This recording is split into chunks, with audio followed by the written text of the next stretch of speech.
야담상회를 찾아주신 마님들과 선비님들 감사드리옵니다. 여러분들의 간에 두루 안복이 깃들기를 기원합니다. 그럼 오늘의 이야기 시작합니다. 옛날 평안도 별산 고을에 어명을 받아 지방에 파견되던 가신들이나 지체 높은 손님들이 묵고 가는 객관이 하나 있었습니다.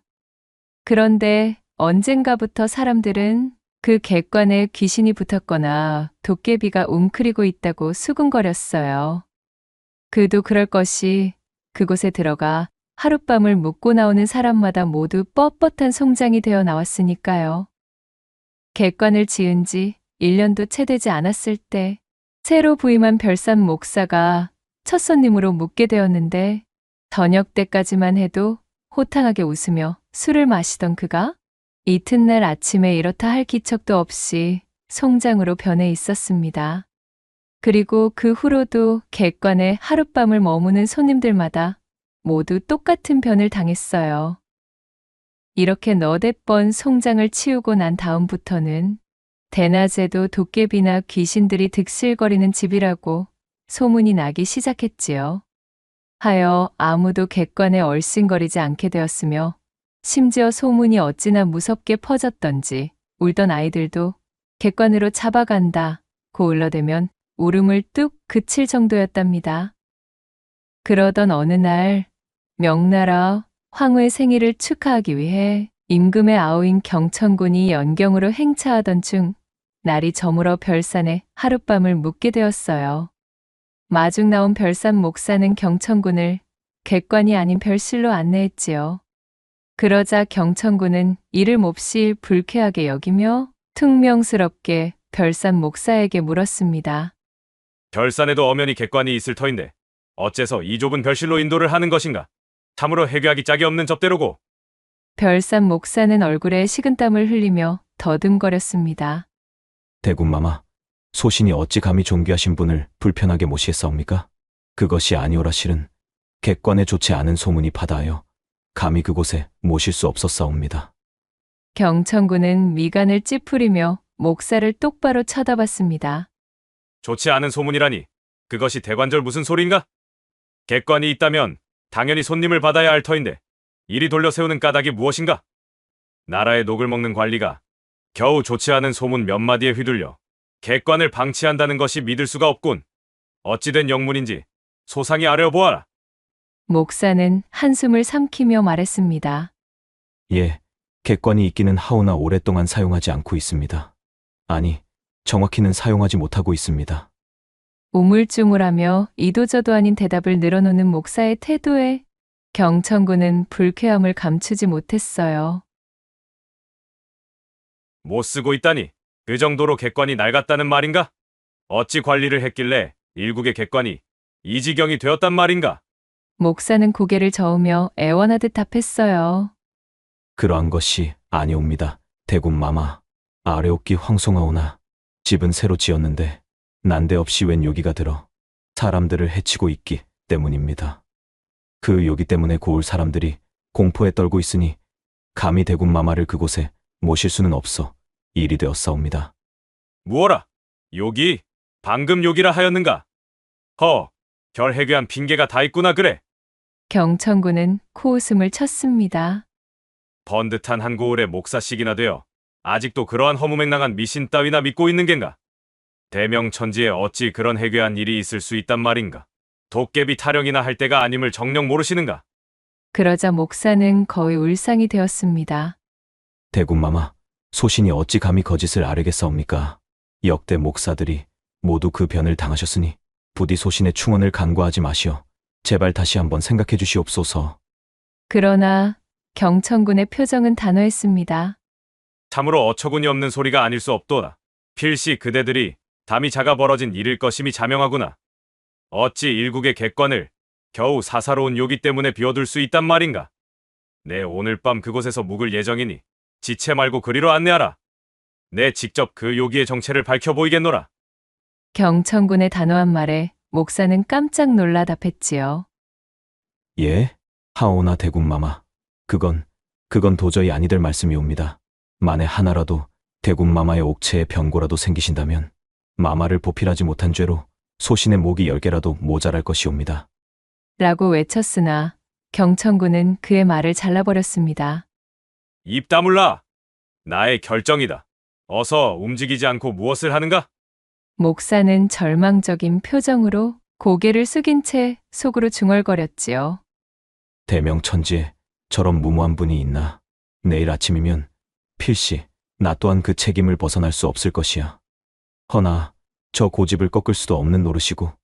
결국 그는 한숨을 쉬며 아전들에게 명령했어요. 여봐라. 객관에 방을 쓸고 닦아 불을 지피고 대군마마를 메시거라. 그리고 가장 좋은 술과 안주를 준비하라. 별산 목사는 부하들을 시켜 오래 비워두었던 방을 쓸고 닦고 불을 지피게 하고는 행차를 옮겨 객관으로 모셨습니다. 객관에 도착하자 경천군은 주위를 휘둘러보며 감탄했습니다. 어허, 이것을 좀 보게나. 이리도 번듯하게 좋은 객관을 두고도 세간의 헛된 말에 현혹되어 쓰지 않다니 참으로 안타까운 일이구먼. 나라를 돌보시는 주상께서 이 사실을 아시면 어찌나 심려가 크실지. 경천군이 안타까워하며 말하자 그 말에 목사는 아무런 대꾸를 하지 않았습니다. 하지만 속으로는 과연 아침에도 그 말이 나오지 두고 볼 일이지요. 기어코 오늘 밤에 세상을 하직하려고 신하들 앞에서 잘난 척을 하려다 공연히 화를 자초하시는군. 하고 생각하며 비웃고 있었습니다. 그뿐만이 아니었어요. 술상을 차려 들고 들어가는 고을 아전들 또한 경천군을 한심스럽게 여겼습니다. 아전 하나가 중얼거렸어요. 아이고, 저 대군마마께서 기어이 객기를 부리시는구먼. 이러다 내일 날이 밝으면 대체 어찌 될는지. 다른 아전이 고개를 저었습니다. 쯧쯧, 불쌍한 목숨이지요. 아직 이 고을의 사정에 밝지 않으셔서 저리 무모한 결단을 내리신 듯하지만 아무리 그 담력이 좋기로 이름난 대군마마라 하셔도 저 객관만큼은 정말이지 반드시 피해야 할 곳이 아니겠습니까요? 일전에도 수많은 이들이 호언장담을 했지만 누구 하나 송장골을 벗어난 자가 없었잖습니까요? 술상을 들고 방으로 들어서던 한 아전은 혀를 찼습니다. 그러게 말일세. 어찌 저리도 무모하신가? 고을 사람들은 절대 그놈의 객관은 근처에도 안 가는데 말이야. 지금이야 명이 떨어졌으니 이리 술상을 차려 들어가지만 이 밤이 지나면 송장을 들고 나와야 할 판이니 끔찍스럽구먼. 옆에 있던 아전이 씁쓸하게 답했어요. 자네들 입 조심하게. 듣는 귀가 있을지 모르지 않는가? 어차피 우리 같은 말단이 어찌할 수 없는 일이니 입 초상들 떨지 말고 그냥 시키는 대로나 허시게 나들. 이윽고 밤이 깊어져 모두 돌아가자 경천군은 홀로 등불과 벗하며 위엄을 갖추고 앉아 있었습니다. 그는 요기가 나타난다는 소리를 듣고도 큰 소리를 치며 객관으로 옮겨오기는 했지만 막상 홀로 객관에 앉아 있다 보니 마음속 한편으로는 불안감이 스멀스멀 피어올랐어요. 과연 욕이란 것이 실제하는 것인지부터 설마 하니 자신이 조선의 국왕 아오의 신분을 갖춘 왕족이거늘 일개 잡스러운 귀신 따위가 자신을 해할 수는 없을 것이라 여겼지요. 허나 역대 목사들이 모두 변을 당했다 하니 여러 가지 복잡한 마음에 책을 펼쳤으나 눈에 들어오지 않았답니다. 만약 자신의 눈앞에 정말로 요기가 가득한 존재가 나타나면 어떻게 처치해야 할까 하는 생각으로 머릿속이 온통 어수선했습니다. 그러는 사이 시간을 흘러 어느덧 자정이 넘은 것 같았는데 고요한 정막만이 그득할 뿐 티끌 하나 움직이는 기색도 없었지요. 그런데 그 순간 경천군이 책장을 넘기려 할 때 갑자기 싸악하는 소리와 함께 창문이 덜컹거리는 것이었어요. 올 것이 왔구나. 거기 무엇이냐? 너의 정체를 드러내라. 경천군은 벌떡 일어나며 외쳤지만 목소리에는 미세한 떨림이 서려 있었습니다. 그의 고함을 억누르기라도 하는 듯 세찬 바람이 불어왔고 등불이 당장이라도 꺼질 것처럼 심하게 흔들리기 시작했지요. 경천군은 정신을 가다듬으며 두 눈을 똑바로 떴습니다. 그 순간 얼굴이 창백하고 머리를 풀어헤친 젊은 여인의 모습이 그의 눈에 들어왔어요. 어허, 무엄하도다. 어떤 요물이기에 감히 이승의 사람을 괴롭히느냐? 썩 물러가지 못하겠느냐? 경천군은 겉으로는 이렇게 호령했지만 속으로는 크게 당황하지 않을 수 없었지요. 두 다리가 벌벌 떨리고 있는 것을 억지로 숨기느라 그는 더욱 크게 고함을 지르며 아무렇지 않은 척을 하고 있었답니다. 그러자 여인이 고개를 숙이며 경천군에게 공손하게 절을 하는 것이 아니겠어요? 자신이 생각한 것과는 다른 방면으로 흘러가자 경천군이 어리둥절하는 사이 여인은 슬픔이 가득 섞인 목소리로 서럽게 말을 하기 시작했습니다.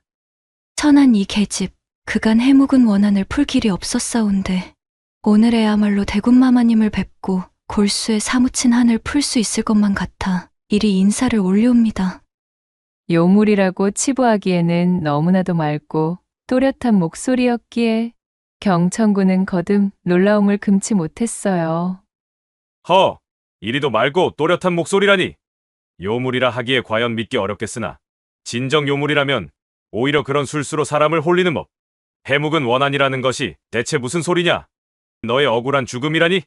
전에도 객관을 찾은 수많은 관리들이 너의 모습에 혼절했으며 또한 송장 신세를 면치 못하였다 들었으니 내년이 어찌 그들을 해친 것이 아니라 할 수가 있겠는가?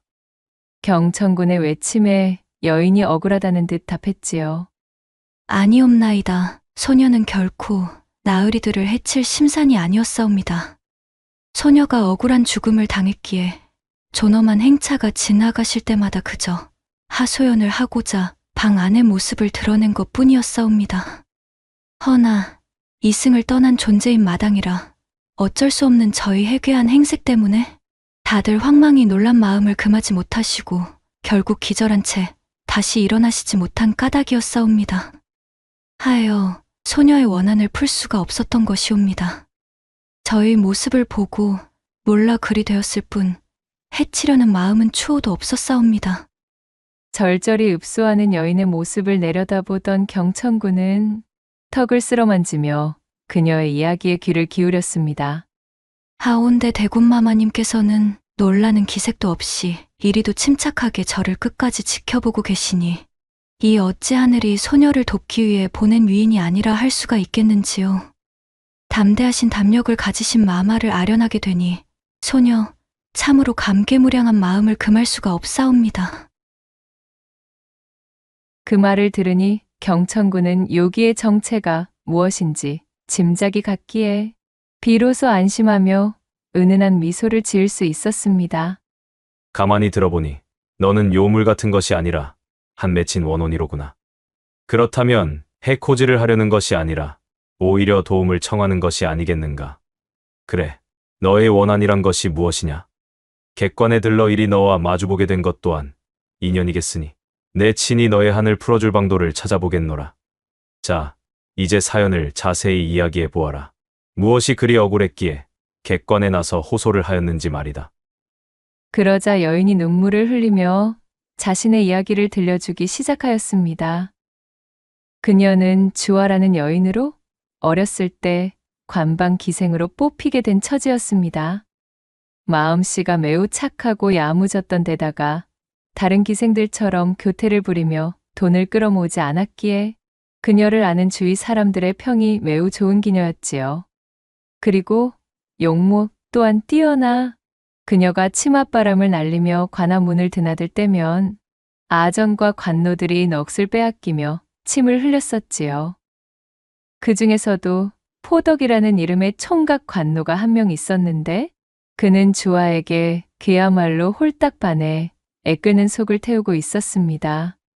하지만 새침했던 주아는 어쩌다 마주치게 된 포덕이 입을 실룩거리며 눈짓을 해도 아는 척은커녕 눈길조차 주지 않았지요. 그런 나날이 계속되자 호랑이도 맨주먹으로 잡을 만큼 생기가 넘치던 포덕은 서리를 맞은 풀떼기처럼 시들해져 버렸답니다. 그의 마음속에는 주아에 대한 애끓는 연모와 함께 감히 입 밖으로 꺼낼 수 없는 흑심이 꿈틀거렸습니다. 한밤중이면 그림자처럼 주아의 집 주위를 맴돌며 담장을 넘을까 말까 망설이는 일이 다반사였지요. 허나 그 집의 삽살개는 비할 데 없이 영민하여 인기척만 느껴져도 귀신처럼 튀어나와 맹렬히 지저댔으니 포덕은 매번 발길을 돌릴 수밖에 없었어요. 그의 염치 없는 시도는 매번 지저대는 개 소리의 수포로 돌아가고 말았으니까요. 그러던 중 마치 하늘이 점지라도 한 듯 기막힌 기회가 찾아왔습니다. 고을의 군수가 객관에 묵으며 주아에게 수청을 들라는 명이 떨어진 것이었지요. 이 소식을 들은 포덕의 심장은 광대뼈까지 뛰어오르는 듯했습니다. 객관은 군수가 드나드는 곳이니 필시 밤중에 주아가 잠시라도 밖으로 나올 터겠지? 그때라면 설령 거절당할지라도 내 모든 마음을 전할 수 있을 거야. 그는 희망과 불안이 뒤섞인 채 날이 저물기를 기다렸어요. 마침내 인적이 끊어질 무렵 그는 객관 마당 한 구석에 숨겨진 복숭아 나무 아래 몸을 웅크리고 앉아 애타게 밤이 깊어지기를 그리고 방문이 열리는 소리가 나기를 기다렸습니다. 얼마나 시간이 흘렀을까요? 밤하늘의 북두칠성이 서쪽으로 기울어 자취를 감춘 것으로 보아 야심한 시각임이 분명했습니다. 그때였습니다.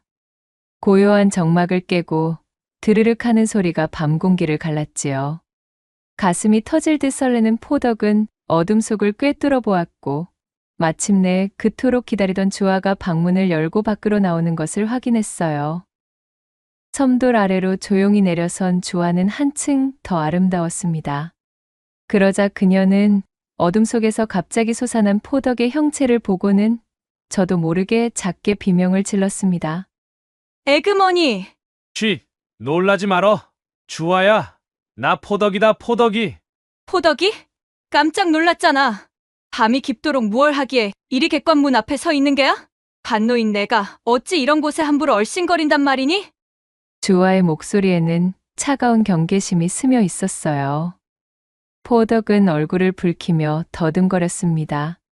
저기, 그러니까 그것이 실은 너에게 꼭 알려야 할 말이 있어 이리 찾아온 것이란다. 나에게 할 말이 있다고?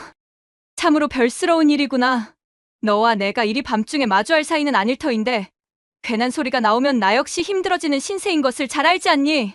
늦은 시간이니 이만 돌아가서 쉬도록 해. 할 말이 있다면 내일 날 밝으면 다시 이야기하기로 하자. 주아가 더 이상 상대하지 않고 후원 쪽으로 발길을 돌리려 하자 포덕은 다급하게 그녀의 팔을 붙잡았습니다. 이봐, 주아. 제발 내 말 좀 들어나 그러나 주아는 팔을 뿌리치려 애쓰며 화난 목소리로 다그쳤습니다. 무슨 말을 들으란 말이야. 넌 지금 내 팔을 붙잡고 아프게 하고 있어. 그런데 이야기나 하자고 으름장을 놓고 있다니. 어서 놓지 못하겠니? 포덕은 그녀의 차가운 태도에도 아랑곳하지 않고 필사적인 눈빛으로 애원하듯 말을 이었어요. 그렇게 화부터 내지 말고 부디 잠시만 내 말을 들어봐봐. 내가 주아 너를 얼마나 애틋하게 여겼는지 밤낮으로 네 생각에 잠 못 이룬 것을 아느냔 말이야. 그 말을 들은 주아의 얼굴에는 경멸과 함께 어이없다는 기색이 역력했습니다. 게다가 관방기녀인 자신이 이렇듯 고을 수령의 수청을 들다 말고 자리에서 빠져나와 관노의 사내와 말을 섞고 있음을 알게 되면 경을 치기엔 딱 좋은 것이었습니다. 뭐라고? 그게 도대체 무슨 해괴망측한 소리야? 내가 기녀라고 해서 관노인 너와 어울려도 되는 천한 신분이라 여겼다는 거니? 나원 참 별꼴을 다 보겠네. 헛소리는 그만둬. 주아는 포덕의 돌발적인 고백에 말문이 막혔습니다. 그의 엉뚱하고도 위험한 말이 도무지 무슨 뜻인지 그녀는 알 수 없었어요.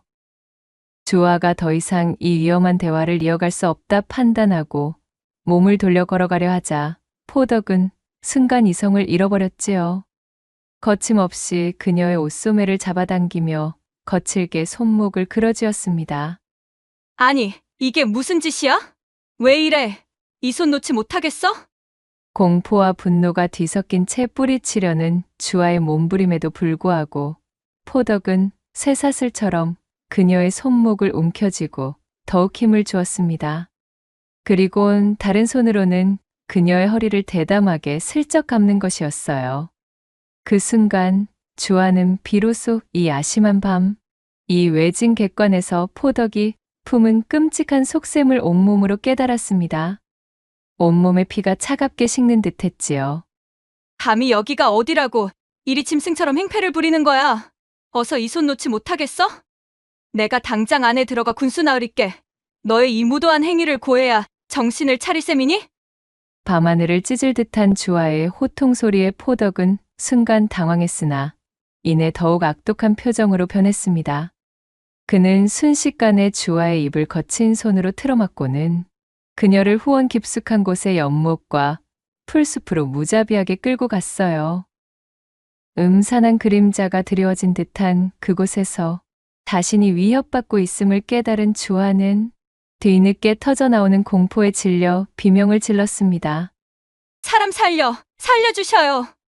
죽을 힘을 다해 몸부림치며 저항하는 주아의 입을 당황한 포덕이 더욱 사납게 틀어막았습니다.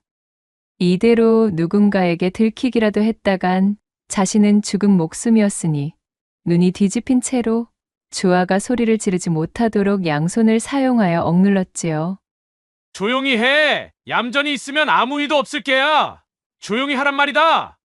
그렇게 격렬한 실랑이가 한참을 이어졌고 주아는 의식이 멀어져가는 눈동자로 자신의 입과 코를 틀어막은 포덕의 손을 애타게 쳐냈지만 포덕은 손을 풀어주지 않았습니다.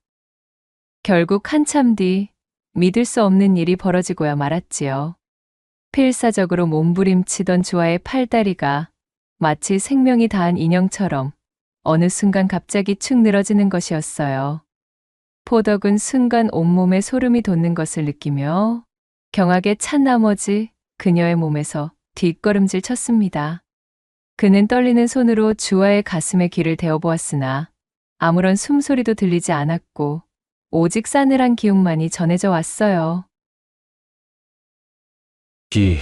이봐, 주아야. 포덕이 떨리는 목소리로 그녀의 이름을 몇 번이고 불러보았지만 어둠 속에서는 아무런 대답도 인기척도 들려오지 않았습니다. 이럴 수가. 정말로 숨을 다했단 말이야. 이렇게 갑작스럽게. 큰일이다. 대체 이 일을 어쩌면 좋단 말인가? 덜컥 치밀어 오른 공포감에 포덕의 머릿속은 하얗게 비어버렸습니다. 그저 허둥대며 주위를 둘러볼 뿐이었지요. 이대로 버려두고 도망쳐야 할까? 아니, 그건 아니 되지. 이 밤이 지나고 날이 밝으면 주아를 찾는다고 온 고을이 발칵 뒤집힐 터. 혹여라도 꼬리를 잡힌 날에는 내 신세는 더 이상 볼 것도 없이 끝장일 것이 아닌가. 관노가 관기를 탐했다는 것이 알려지면 필시 능기처참을 당할 것이 뻔한 일이지. 그의 혼탁한 정신은 이내 가장 잔혹하고도 감쪽 같은 방법을 떠올렸습니다. 그의 쥐도 새도 모르게 완벽히 숨겨버리는 것이 가장 좋은 방법일 게야. 그는 망설임 없이 주아의 싸늘한 주검을 연못과 깊숙한 바윗돌 밑에 묻고는 뒤도 돌아보지 않고 객관 밖을 빠져나왔습니다.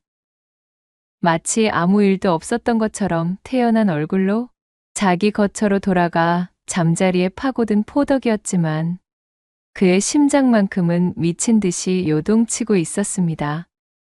손에 혈흔을 묻히지는 않았지만 과한 연심이 가져온 참담한 사고는 그의 영혼을 이미 얼룩지게 하고 말았지요.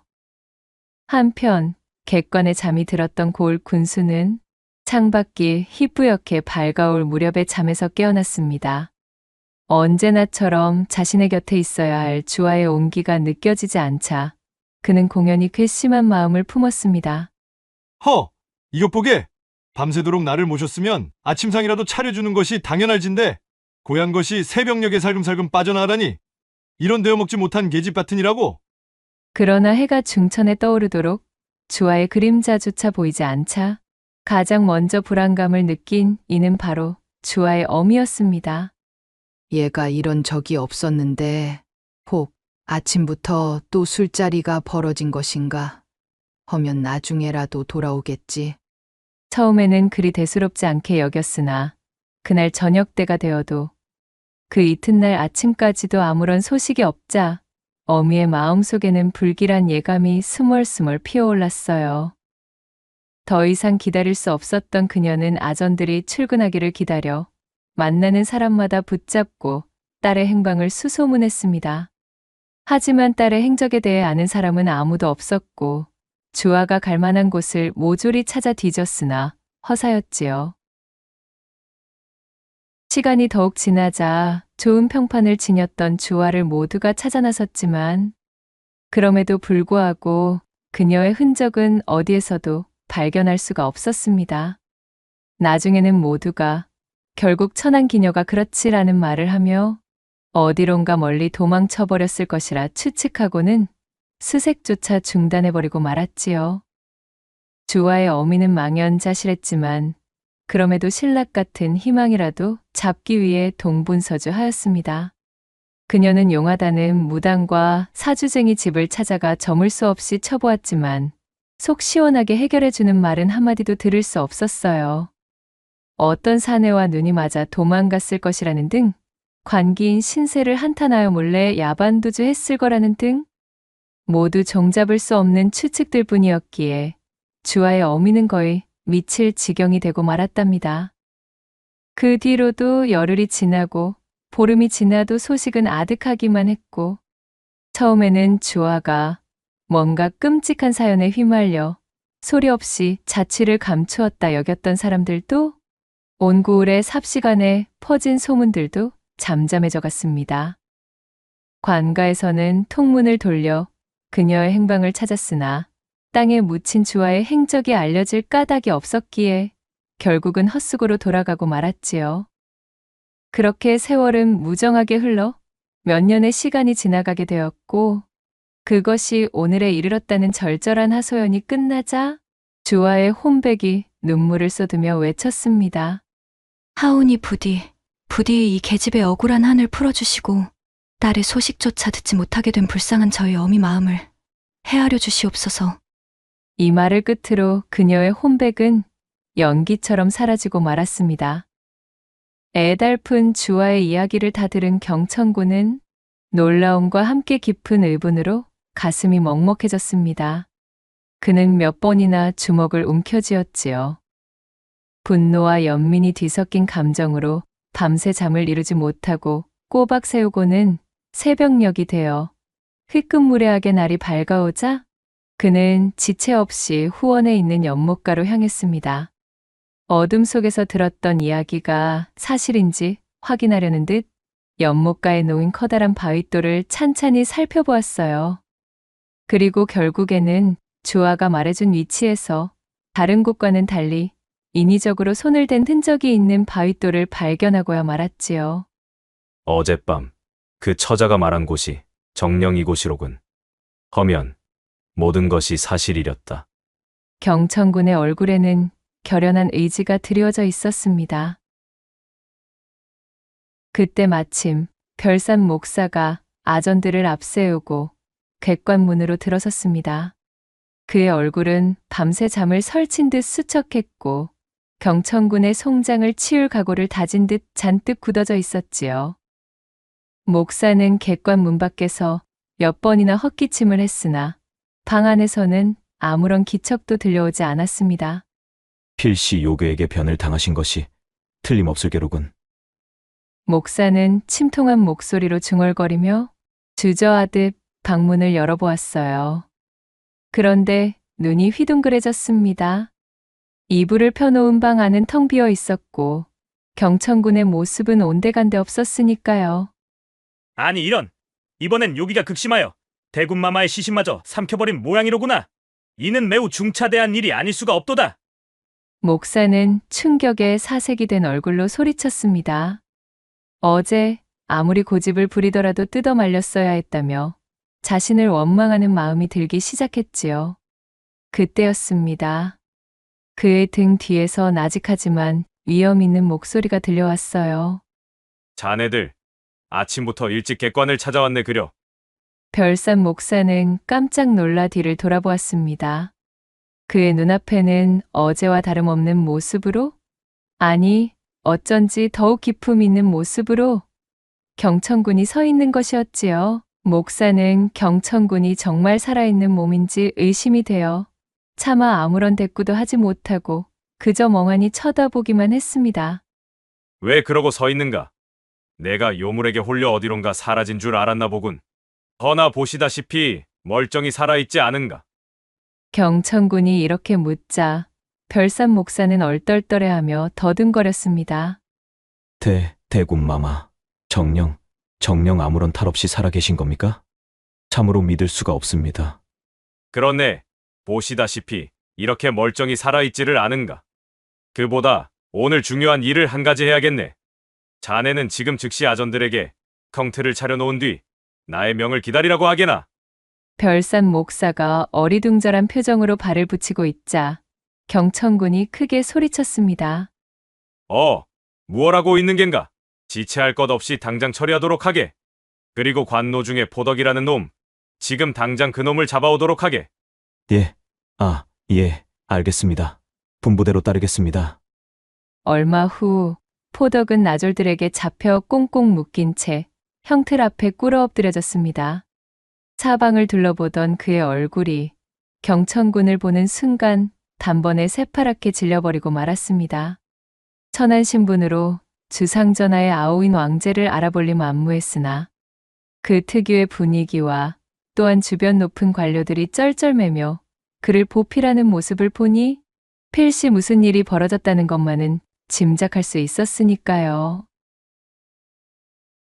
포덕은 혹여나 자신이 저지른 그 옛날의 일이 들통난 것이 아닐까 하는 생각에 등골에 식은땀이 흘렀지만 겨우 객관에서 하룻밤을 묵은 저자가 어찌 그 일을 알겠느냐며 애써 태어난 척했지요. 이윽고 경천군의 신문이 시작되었고 포덕은 시치미를 떼며 자기는 아무런 죄도 없다고 잡아댔습니다. 오냐? 그렇다면 내 놈이 한 짓을 내 직접 보여주겠다. 만약 너의 말이 참이고 내 말이 거짓이라면 저곳에 그 주화라는 여인의 주검이 나올 리가 없지. 아니 그렇느냐? 경천군이 호통을 치며 명령하자 나졸들은 후원 연못가로 달려가 바윗돌 밑을 파헤치기 시작했습니다. 잠시 후 흙과 돌을 걷어내자 여지없이 그 아래에서 주화의 주검이 드러나게 되었지요. 헌데 기이하게도 그녀의 주검은 몇 년의 세월이 흘렀음에도 불구하고 조금도 썩지 않은 말짱한 모습 그대로를 유지하고 있었습니다. 그 광경을 본 포덕의 눈은 공포에 질려 산송장처럼 변했습니다. 그것을 본 경천군 역시 낮게 신음을 흘리고 말았지요. 가슴에 맺힌 그 한이 얼마나 깊고도 사무쳤으면 아직도 흙으로 돌아가지 못하고 저리 원형을 유지하고 있다는 말이냐? 네 이놈!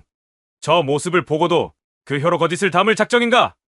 그제야 포덕은 벌벌 떨며 숨겨왔던 죄가 만천하에 드러났음을 깨달았지요. 그는 흐느껴 울면서 말했습니다. 죽을 죄를 지었습니다. 죽을 죄를 지었사옵니다. 한 번만 살려주십시오. 그는 얼굴을 땅바닥에 박고 살려달라 빌었지만 그의 죄는 이미 하늘에 닿아 있었습니다. 여봐라. 저 파렴치한 놈을 당장 옥에 가두고 그 죄값을 엄중히 치르도록 하여라. 경천군의 준엄한 명에 따라 포덕은 즉시 끌려갔고 이후 국법에 따라 엄한 처벌을 받게 되었습니다. 경천군은 별산 목사에게 명하여 주화의 주검을 정성껏 수습하고 성대한 장사를 치르게 하였지요. 그리고 주화의 어미에게도 사연을 전하고 딸이 억울한 원혼이 되어 구천을 떠돌지 않게끔 가진 정성을 쏟아 그녀를 지원해 주었습니다. 그 뒤로 객관에서 도깨비나 요괴들이 술렁거린다는 소문은 말끔히 사라지게 되었지요.